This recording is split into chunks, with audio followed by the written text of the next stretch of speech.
Second road win of the season already. They had 11 wins on the road last year. When I heard that stat, like Fitz, I got to give Fitz credit because he does roll out some stats where you're like, what?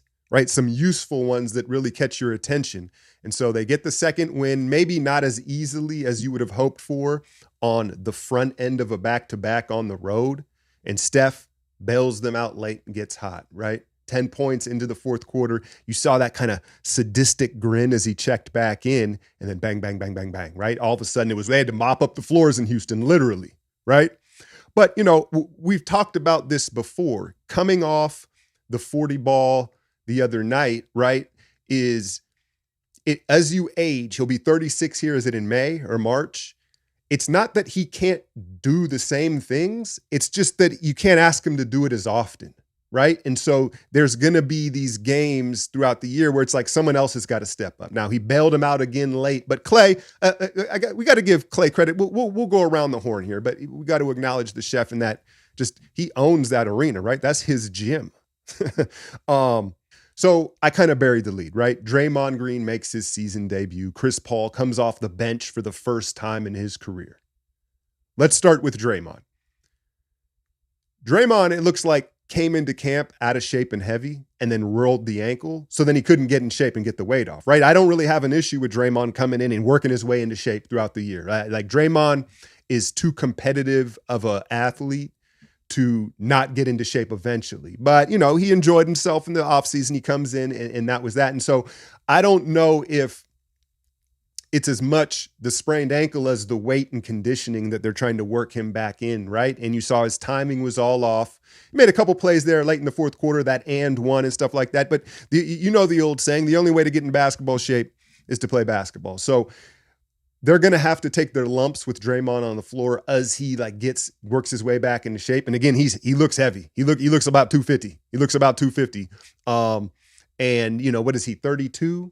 You get into, there's these different kind of check marks as you age where your metabolism starts to slow down, and he might be at a spot where he's got to reevaluate, the nutritional choices. But long term, I'm not worried about Draymond. It's going to look rough here for a while as he gets that weight off, right?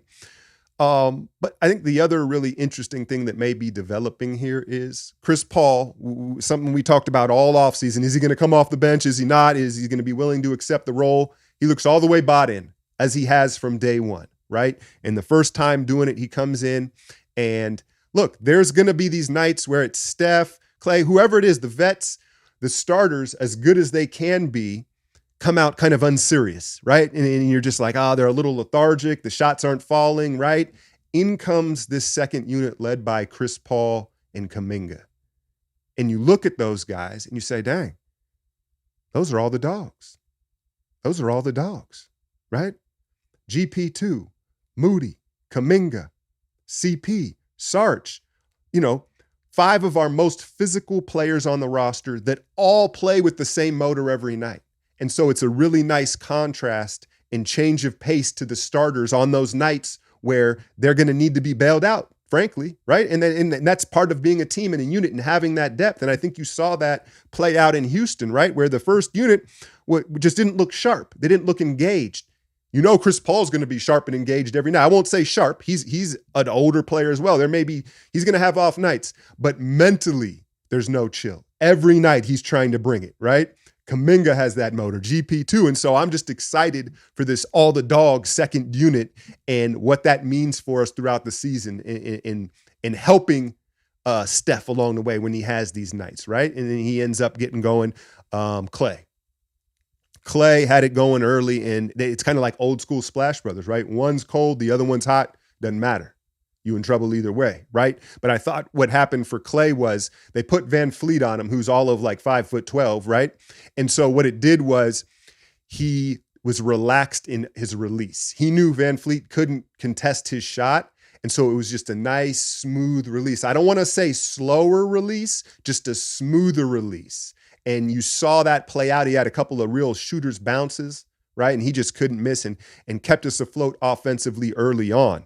And then how about GP2? The lid comes off the basket the other night in Sacramento, and now he's banging grenade threes down left and right? That certainly helped. Some kind of found money for the second unit in the offense when Steph was struggling to shoot.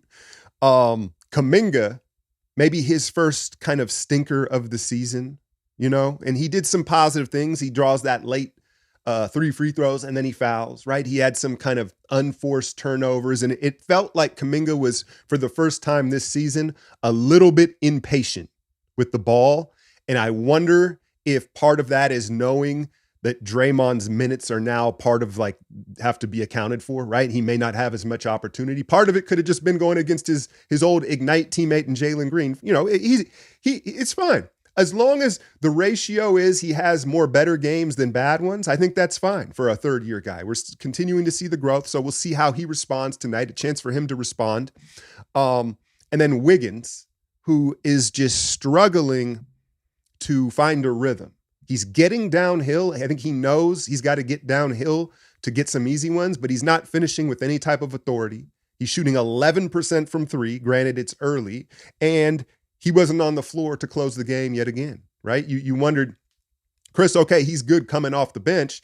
How's he going to feel sitting on the bench at the end of games? CP comes in to close it, and, needless to say, they closed the deal. Steph, it really didn't matter that once he got going, right? Everybody was just like, oh, it's over, right?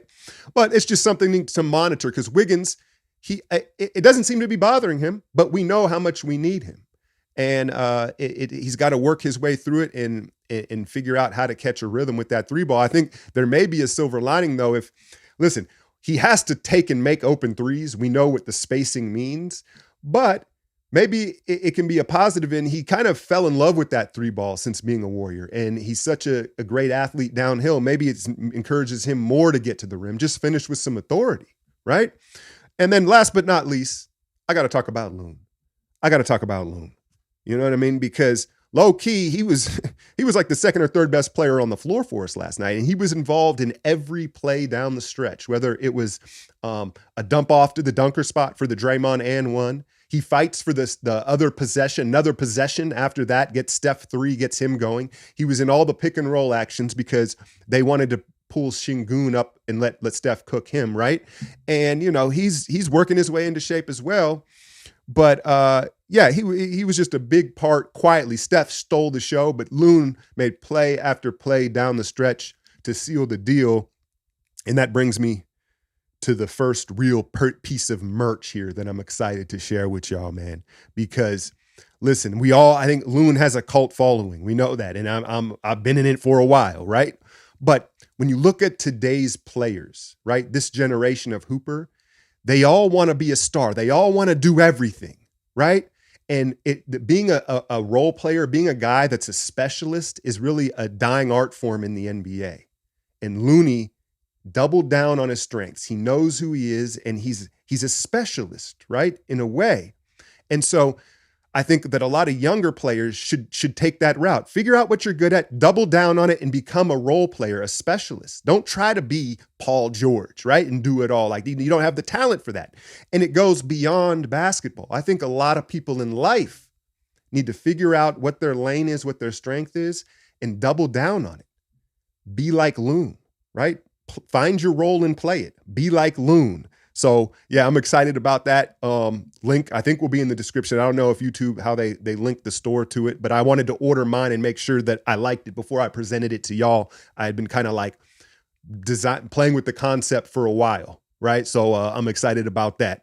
But yeah, tonight, New Orleans, back end of a back-to-back. It's going to be tough. By the way, I'm starting to hit on some of these picks here with Underdog Fantasy. You see the link in the description. Code Alchemy, 100% bonus on your first deposit up to $100. We're having some fun with it. I hit 2 of them, big ones on Friday. I put in the community post. I've got a pick for you today, 2 of them in this Warriors-Pelicans game. Now, you may not like both my picks, right? Maybe you see one pick that I have and you're like, oh, I'll add that to the pick that I like, right? Do your thing, but I'll share with you mine. I'm going to go Steph lower than 33 points. Back end of a back-to-back. I just talked about the age thing. And then you look at the defenders and length and athleticism that this Pelicans team has.